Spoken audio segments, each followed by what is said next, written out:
Guys, welcome to my channel. My name is ReadingBear and I hope you are ready for some more stories. And today, we'll take a look at some new entitled people content. If you enjoyed my content, please don't forget to subscribe to my channel and post some bear emojis in the comment. And now, let's dive right into the stories.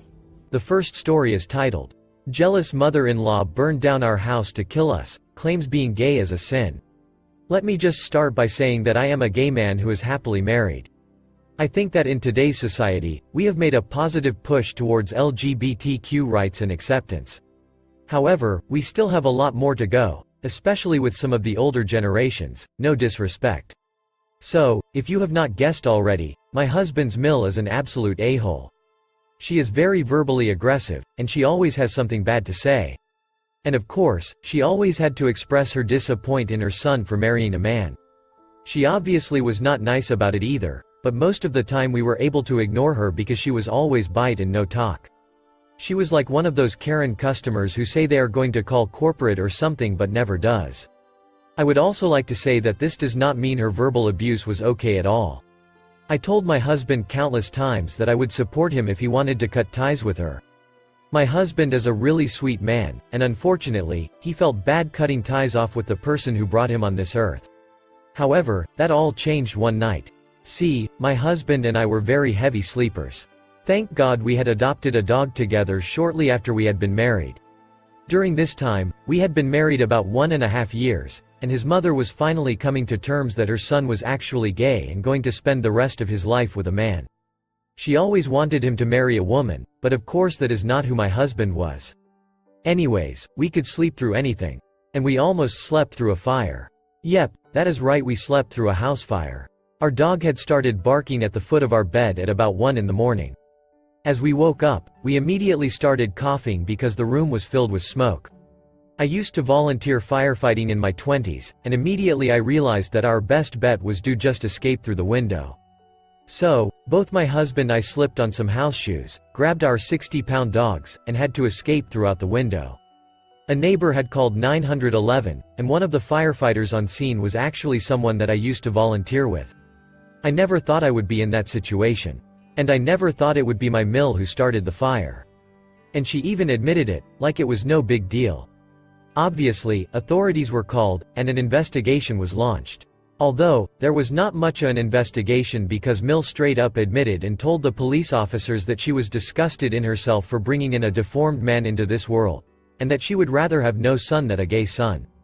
I cannot imagine having that much hatred towards gay people, let alone your own son. My own father was not that supportive of me, but after a while he learned to accept that this is just who I am. My mother does not care at all, and only cares that I am happy and healthy. I wish all parents could be like this. Well, because Mill said that the charge was upgraded to arson with intent to endanger life. And when my mom was faced with the charge, do you know what she said? Well, but my son's husband used to be firefighter, why didn't he save his house? I mean seriously, the homophobia ran deep with my Mill. She was facing prison time, losing her family, and honestly losing it all just because she could not accept her gay son? Incredibly sad. Because she admitted everything, she ended up getting a 7-year sentence. She was charged with arson, and I believe another property damage charge. Honestly, after that, my husband and I vowed to never let her back in our lives. We did not want to be put down as contacts when she got sentenced, we did not see her before she got sentenced, and we were just done and cutting her out of our lives. For good. I know this hurt my husband, but I was proud of him for putting his foot down. I mean, whose mother tries to kill their kids just because they are gay? Anyways, we have been living with a friend since all of our stuff was gone. Passports, social security cards, pictures, and even our marriage certificate was absolutely destroyed in the fire. And our house too, obviously. We are actually getting ready to move into another house not that far from our original house, so things are starting to look up for us. But goddamn, I never thought I would be dealing with a Mill that psych. The next story is titled, My Neighbors Don't Care About Their Kids Creating Noise in the Rest Hours, but I get a warning from them when I do it. The title pretty much explains what happens. I live in an apartment complex, and I have up and down neighbors. At the time that this story unrolled, my downstairs neighbors were not home for the week. My lovely upstairs neighbors who have a dog and two. I believe the youngest is like 8 to 9. Preteen children love to allow noise to happen. They're two demons, that's how I'll address the kids. Seem not to go to school and fight the entirety of the day and majority of the night. They scream, throw things on the ground, drag things. I think the dog is cooperating here as well. Watch shows and listen to music loudly and jump like elephants all day and night. I've talked to the adults. I don't recognize them as parents, in the household plenty of times but to no avail. Right now, when I need a noise to stop I go upstairs and personally request the quiet time. That usually happens in the middle of the nights because one demon jumps rope at that time for unknown reasons to me. Whenever I spoke with the adults, I get some version of the kids will be kids excuse, or I'm told to deal with it. I didn't subscribe to children. I shouldn't be told to understand, or tolerate them. I was understanding when they were up to 5 years old.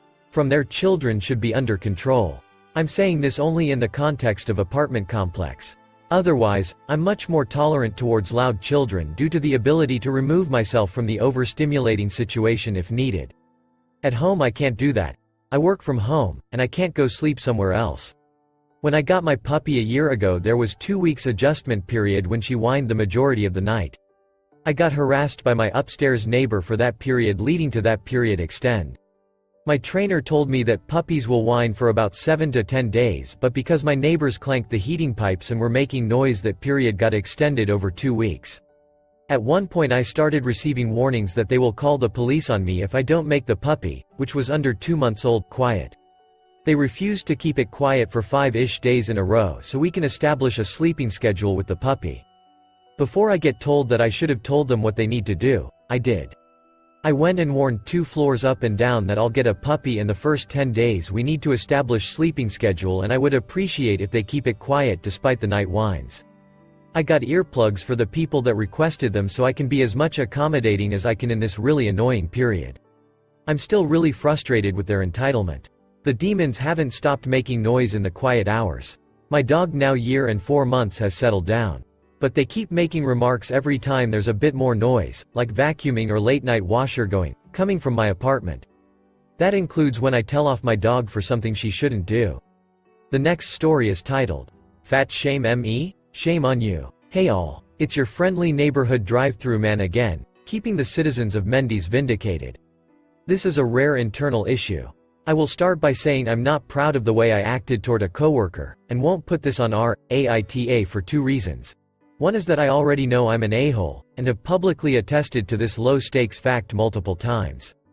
2 is that I'm such an a-hole that even, am I the a-hole, won't have me. I really think they're missing the point but anyway.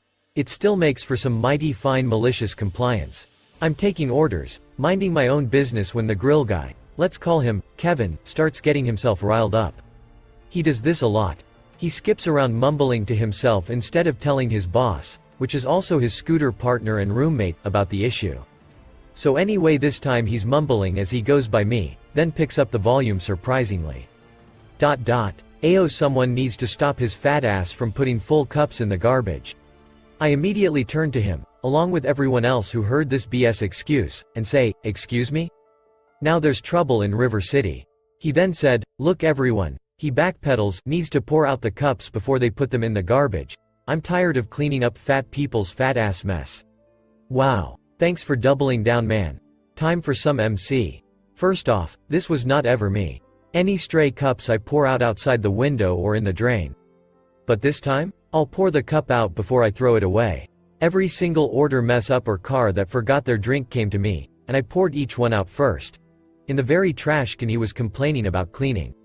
It was gloriously, disgustingly heavy. Kevin was livid, swearing up a storm about the bag leaking everywhere, swearing never to do the trash again. I then chime in, oh bro, did you mean to empty them somewhere else? Maybe it's all that funking fat in my ears, I probably didn't hear you right. We stared each other down, making internal decisions that led us to not fighting right then and there. Things cooled down and I turned to my drive-through counterpart, stifling the remnants of pettiness as much as possible. The next story is titled, Dogwalker Demands Obedience. I was walking my dog a few weeks ago and came to AT intersection where I was going to cross the street and turn right. A woman, maybe in her 60s, with 3 huskies was approaching the T from the left and I cut her off by crossing when she was still 50 meters away. It took a while to realize that she was mad at me because not even the dogs had noticed each other. She crossed the street, and we began walking in parallel. She starts huffing and puffing like a toddler that's annoyed no one is paying attention to their temper tantrum. No words, just exuding anger directly at me. I finally turn and look at her, which she took as the opportunity to start screaming at me about how I blocked her and now she had to walk on the other side of the street. Both sides have sidewalks, it's not like it's an inconvenience. I was dumbfounded at the idiocy of this complaint and I'm not very confrontational, so I didn't say anything. She doesn't stop screaming at me for multiple blocks, so I took the perpendicular street to get away, but as I did I shouted, "Sorry, I didn't know you owned the sidewalk. Thanks for letting me use it." Then turned and ran. Just my luck, we bump into each other around a blind corner later that walk. After more expletives she crosses the street and decides that us meeting again means have orchestrated a conflict, accuses me of inciting a dogfight, and threatens to call the cops. Yes, my 140-pound mutt against your 3 huskies. That's what I'm trying to do. And to paint the picture, my dog was sniffing bushes ignoring all of this. I had had time to think after the first interaction, so I was luckily prepared with some sarcastic comments like, "Okay Karen, you caught me." That's what I was doing. I give myself a B-. Definitely could have been more creative. In the end I chalked it up to her having a horrible day and gave her the benefit of the doubt. Maybe she had low blood sugar? Until yesterday when we crossed paths again. She saw me first and started things off with, "Suck you." She then pulled her dogs into the middle of the street and screams for me to get that thing away from her dogs.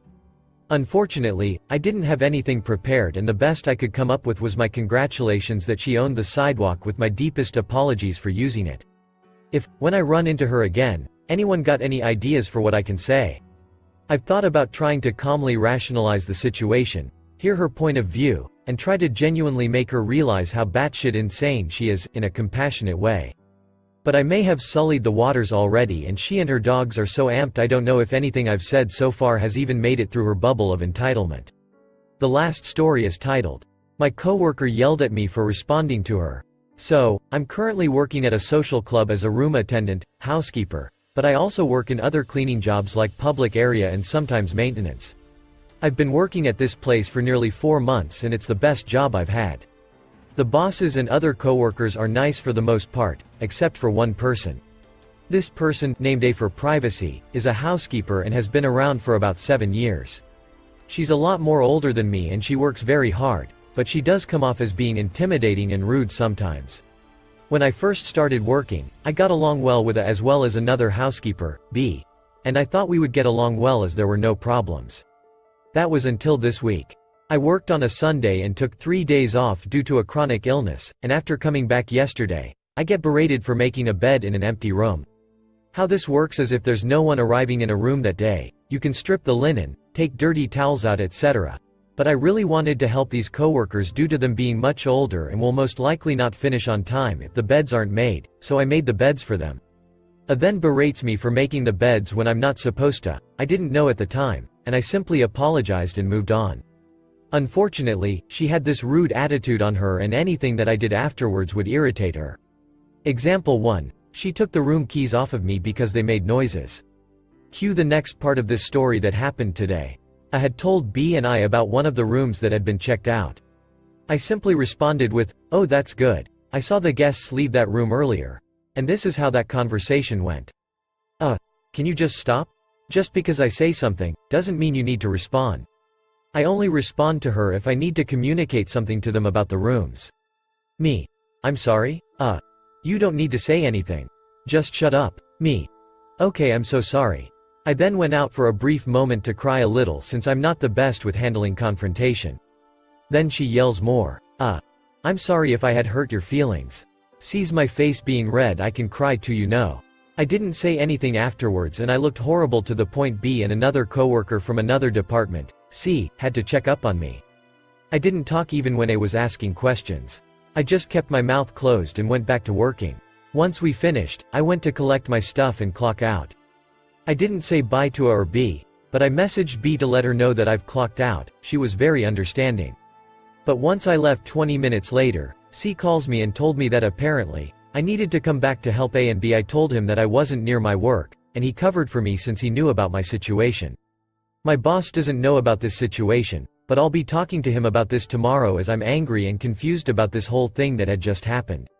My boss is the best boss ever, but I'm a little terrified to bring this up as I don't want to cause any more conflict. Anyways, thank you all for reading this. Any advice would be appreciated if anyone has any. Edit. Thank you everyone for the comments. I'm going to follow through the advice to talk to my boss about this. I also want to clarify some things. The conversation before the yelling part was directed to both B and I, not just B, so there were no interruptions. What I said to her was not an opinion. It was just letting her know about the current situation that I saw with the room. That's how we normally would communicate if you're working together in rooms. Thank you for listening.